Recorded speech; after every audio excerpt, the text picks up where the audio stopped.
আপনার স্বামীর সাথেও তর্ক করবেন, ওকে নিচু ভাববেন, ওকে গরিব ভাববেন বা অসুস্থ ভাববেন বা কমজোর ভাববেন। এই সমস্ত ভেবে নানান আপনি জল্পনা কল্পনা করবেন এবং মনে মনে বা মুখে মুখে বিড়বিড় করতে পারেন। আপনি জানেন কেউ দেখছে না, সব কিছু দেখছে। আপনি মিলিয়ে নেন, যদি না দেখে তো আপনার জীবনের পরিণাম এটা না। আজকে আপনার ভাবনাতে আপনার জীবনের পরিণাম আজকে এটা। এবং এখন থেকে যদি না শুধরে যান, আজ থেকে আমি এই কথা বলার পরে কোনো বৈষ্ণব এগুলো কথা বলবে না।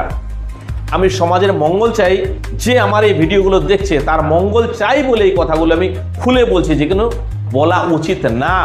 আপনার মঙ্গলের জন্য বলছি, আপনার ভবিষ্যতের নিজের এবং স্বামীর এবং সন্তানের ভালোর জন্য বলছি।